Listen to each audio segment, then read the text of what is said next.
అందరికీ నమస్తే. ఒక పెద్ద గడ్బడ్ తర్వాత, లొల్లి తర్వాత రేవంత్ రెడ్డి ఫేస్ కనిపించింది. అప్పుడెప్పుడో అంబర్పేటలో బతుకమ్మ కుంట ప్రారంభోత్సవంలో కనిపించిండు, మాట్లాడిండు. అక్కడ కూడా ఏం మాట్లాడలేదు. అంతకన్నా ముందు ఎప్పుడో మాట్లాడిండు. అంటే దసరా పండుగ కన్నా ముందు నేను చెప్పేది. దసరా పండుగ నుంచి ఇప్పటిదాకా కనబడలే. ఎవరో కాదు, రేవంత్ రెడ్డి గారే. ఇప్పుడు కనిపించిండు. ఒక పెద్ద అగాధం ఏమంటున్నంటే, నేనేమన్నా చూలే, కొండ సూర్యక ఇష్యూ ఒక పెద్ద పంచాయతీ. అది ఓన్లీ పంచాయతీగా చూడడానికి అవకాశం లేదు. పంపకాల పంచాయతీ, అది వాటాల పంపకాల పంచాయతీ. మనం ఎంత మర్చిపోదామన్నా మర్చిపోలేం ఒక మాట అంటే. అట్లాంటిది ఒక దొంగతనం బయటపడితే, వీళ్ళ పంపకాలు బయటపడితే, వీళ్ళు ఏం చేస్తున్నారు అనే విషయాలని బయటపడితే కూడా ఆ పడ్డ 48 అవర్స్లోనే అసలు వీళ్ళు ఇచ్చిన గ్రూప్ 2 పోస్టులు కూడా ఇప్పటికి కావు. అదొక కొసమెరుపు. అన్ని విషయాలు మాట్లాడదాం. ఆయన ఏమన్నాడు కేసీఆర్, ఆయన ఏమనలే కేసీఆర్. ఈయన మాత్రం రోజు కేసీఆర్ని. మొన్న కేటీఆర్ చెప్తుండు, ఈ 2 సంవత్సరాల్లో చేసిండు, ఏం చేసిండు అంటే ఏం చేయలేదు, కేసీఆర్ నామని జపం చేసుకుంటూ ఉన్నాడు. ఈ 2 సంవత్సరాలు చేసిన అభివృద్ధి ఏంటంటే ఏం లేదు. ఒక గ్రూప్ 2 నియామక పత్రాల వేదిక మీద ఏం మాట్లాడాలి, అసలు ఏం మాట్లాడిండ్రు, అన్ని విషయాలు చూద్దాం. ఈ వీడియో షేర్ చేయండి, సబ్స్క్రైబ్ చేసుకోవడం మాత్రం మర్చిపోవద్దు. చాలా ఎవరు చెప్పని విషయాలు మీకు చెప్పే విషయమే. ఎక్కడ దొరికిన వార్తలు మా దగ్గర ఉంటాయని నేను ఒక ధైర్యంగా మాత్రం చెప్తా. కాబట్టి ఖచ్చితంగా వీడియో షేర్ చేయండి, సబ్స్క్రైబ్ చేసుకోవడం మాత్రం మర్చిపోవద్దు. ఇది మీ ఛానల్, మీరు సబ్స్క్రైబ్ చేసుకుంటేనే ఈ ఛానల్ ఎదుగుతుంది, మన వార్తలు నలుగురు తెలుస్తాయి, జనాలను చైతన్యపరుద్దాం, మీరు కూడా చేయగలపండి. ఇక పోదాం వార్తలకి. ఫస్టే స్టార్ట్ చేద్దాం. ఆయన ఏమన్నాడో. ముందు 723 పోస్టులు, గ్రూప్ 2 పోస్టులు. ఇవి 2022 అక్టోబర్లో వచ్చింది నాకు తెలిసి నోటిఫికేషన్. అంటే కేసీఆర్ గవర్నమెంట్ వచ్చిన నోటిఫికేషన్. అప్పుడే ఎలక్షన్ పెట్టాలి. ఫస్ట్ ఒకసారి వాయిదా పడ్డది ఈ పేపర్ లీక్స్ అని ఇంకా రకరకాల ఇష్యూస్తోన. తర్వాత 2023 ఆగస్టులో ఎలక్షన్ పెట్టాలి. కానీ ఎగ్జామ్ పెట్టాలి. ఆ రోజు హాల్ టికెట్లు కూడా జారీ చేశారు. కానీ వీళ్ళ ప్రతినిధులు, రేవంత్ రెడ్డి గారి ప్రతినిధులు, కాంగ్రెస్ ప్రతినిధులు కూడా కాదు వాళ్ళు, బల్మూరి వెంకట్, కోదండరాం, ఆయన పేరు ఏం పేరు, ఆకునూరు మురళి, వీళ్ళందరూ టీజీపీఎస్సీ, అప్పుడు టీఎస్పీఎస్సీ ముందర ధర్నా చేసి ఎప్పుడు ఆగస్టు 2023లో జరగాల్సిన గ్రూప్ 2 ఎగ్జామ్ను వాయిదా వేయించారు. అంతా అయిపోయినాయి, ఏర్పాట్లు అయిపోయినాయి, అన్నీ అయిపోయినాయి. ఆ తర్వాత ఎలక్షన్ వచ్చింది. ఎలక్షన్ ముందర ఇస్తే ఎక్కడ మమ్మల్ని తిడతారో జనమనో, లేకపోతే అనవసరంగా వాళ్ళ క్రెడిట్ పోతుంది అనుకున్నాం ఏమో, కానీ అందరిని రెచ్చగొట్టి టీఎస్పీఎస్సీ ముందర ధర్నా చేసి ఇట్లాంటి వాళ్ళందరినీ పంపించాడికి ధర్నా చేయించి ఆ ఎగ్జామ్ వాయిదా చేయించిండ్రు. తర్వాత వీళ్ళు వచ్చినాక ఎగ్జామ్ పెట్టి తర్వాత ఇప్పుడు నియామక పత్రాలు ఇచ్చారు. నోటిఫికేషన్ మాత్రం పాత నోటిఫికేషనే. సరే, రేవంత్ రెడ్డి గారు ఏం మాట్లాడారు ఒకసారి వినండి. నియామకాల విషయంలో చిత్తశుద్ధితో పని చేసి ఉంటే నీళ్లకు సంబంధించిన కాళేశ్వరం కూలేశ్వరం అయి ఉండేది కాదు.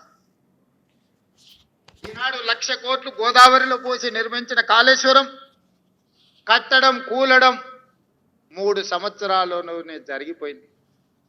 చరిత్రలో ఇట్లాంటి దుర్ఘటన, ఇట్లాంటి దురదృష్టకరమైన సందర్భం ఏ దేశంలో, ఈ దేశంలో ఉన్న రాష్ట్రాలే కాదు, ఏ దేశంలో కూడా ఇట్లాంటి పరిస్థితులు రాలేదు.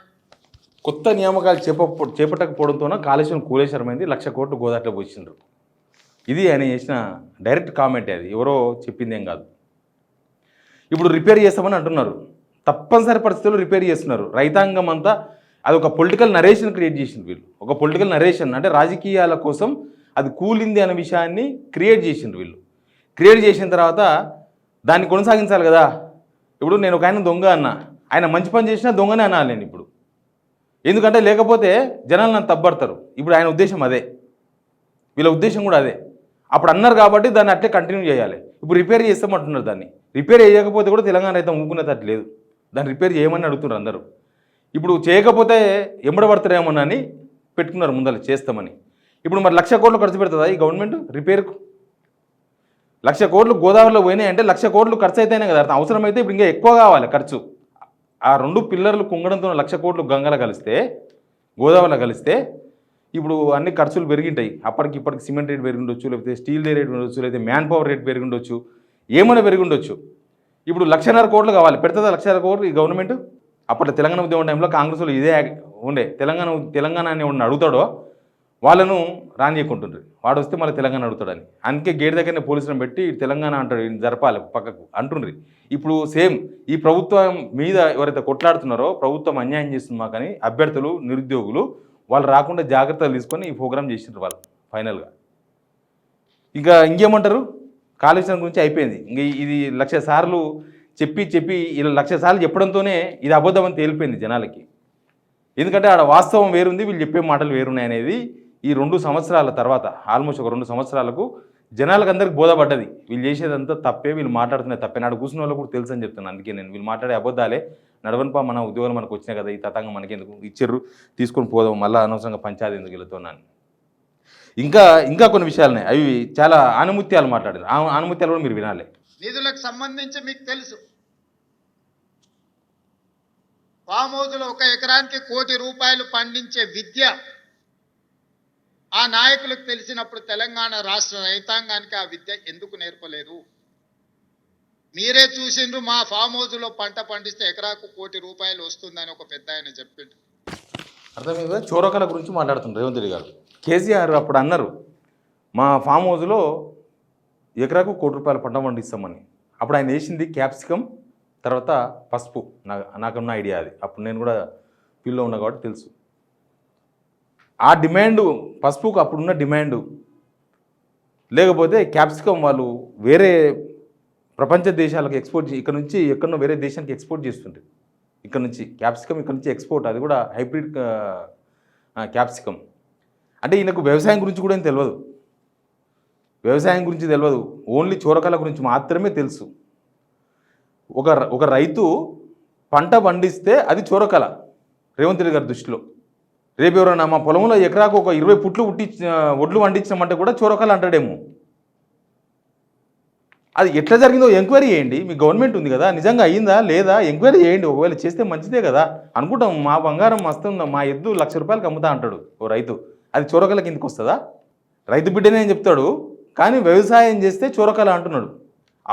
అవే అబద్ధాలు కంటిన్యూ చేయాలి. అబద్ధాలు చెప్పకపోతే ఇప్పుడు ఎట్లుందంటే సింహం మీద ఎక్కిపోతుంటే దిగితే సింహం మింగుతుంది.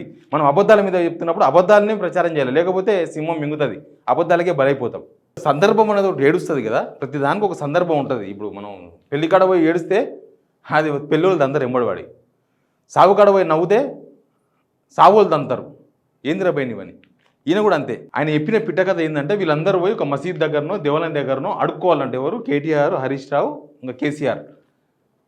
పొద్దుగా లేస్తే ఈ ఏడుపు తప్ప, ఓ పక్క జనాలు ఏడుస్తున్నారు ఈయన పాలన మీద. ఏం చేసిండు? రెండు సంవత్సరాల దగ్గరకు వచ్చింది, ఇచ్చిన హామీలన్నీ గంగన కలిసిపోయినాయి, మొత్తం ప్రభుత్వంలో జరుగుతున్న వ్యవహారాలు మొత్తం బయటపడుతున్నాయి. అసలు ఏంది గవర్నమెంట్, ఏంది కథ, ఏంది, వీళ్ళకి తప్పు అయింది ఓటు వేసాను. జనమంతా ఏడుస్తుంటే ఈయననేమో కేసీఆర్ మీద వాడు ఏడుస్తాడు. ఆ కథకు ఇప్పుడు నడుస్తున్న పరిస్థితులకు ఏమైనా సంబంధం ఉందా? అసలు అది ఒక కథలాగా ఉందా? కనీసం చదువుకోవచ్చు, అదన్నా మంచిగా చదువుకోవచ్చు కదా ఆ స్టోరీ ఏందో. దానికి ఎండింగ్ కూడా సరిగా లేదు. అది స్టోరీ వాళ్ళు పోయి మసీద్ కానో గుడి కానో అడుగు తినమని చెప్తుండు. దానికి ఇప్పుడు ఉద్యోగ నియామకాలకు లేకపోతే ఇప్పుడు తెలంగాణ పరిస్థితులకు ఏంటి సంబంధం? ఏం సంబంధం లేదు. ఇంకొక వీడియో చూపిస్తా ఫైనల్గా, చూడండి.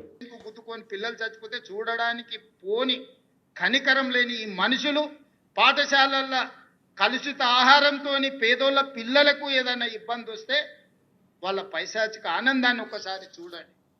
అదే ఎస్ఎల్బీసీ నుంచి మాట్లాడుతుండే. ఎస్ఎల్బీసీలో ఇప్పటికీ 6 మెంబర్స్ డెడ్ బాడీస్ తీయలే. ఫిబ్రవరి 21, 2025. పాపం వాళ్ళు వేరే రాష్ట్రం వాళ్ళు కాబట్టి ఇది ధర్నా చేస్తలేరు. మన రాష్ట్రం వాళ్ళు ఏంటనేమో తోలు తీస్తున్నారు ఒక్కొక్కరు వచ్చి. వాళ్ళ కుటుంబ సభ్యులు చచ్చిపోయారు, వీళ్ళు చేసిన తప్పిదంతో చచ్చిపోయారు. అది ప్రమాదవశాత్తు జరగలే. వీళ్ళు డెడ్ బాడీస్ని కూడా తీయలేకపోయారు. ఇప్పుడు విషాహారం అంటున్నాడు కదా, హాస్టల్లో విషాహారం ఉంది అన్న విషయం ప్రభుత్వానికి తెలుసు. ఆ ప్రాబ్లం ఒక్కసారి వస్తే రెండోసారి రాకుండా జాగ్రత్తలు తీసుకోవచ్చు, రెండోసారి వస్తే మూడోసారి జాగ్రత్తలు తీసుకోవచ్చు. ఇప్పటికి 100 సార్లు అయింది. అంటే హాస్టల్లో విషాహారం ఉంది, విషాహారం పిల్లలకు సప్లై అవుతుంది, కానీ మేమేం చేయలేమని చెప్తుండే ఆయన. మేమేం చేయలేము, ప్రతిపక్షాలు కూడా ఏం చేయొద్దు, వాళ్ళు హాస్టల్ పోవద్దు, చూడొద్దు, ఎస్ఎల్బీసీ కాడికి పోయి చూడొద్దు అంటే వీళ్ళు చేసే తప్పిదాలన్నిటికీ పక్క నుండి చప్పాలు కొట్టాలన్నమాట. ప్రభుత్వంలో ఉండి ప్రభుత్వం పేరు చెప్పుకొని ఆశిస్తున్నది ఇది వీళ్ళు. ఫైనల్గా ఇక అన్ని విషయాలు అయిపోయినాయి. నాకు ఫైనల్గా అనిపించింది అంటే మనం మాట్లాడే ముందు, మనం ఒకరి మీద రాయేసే ముందు మనం ఏం చేస్తున్నాం అనేది చాలా ఇంపార్టెంట్ ఇక్కడ.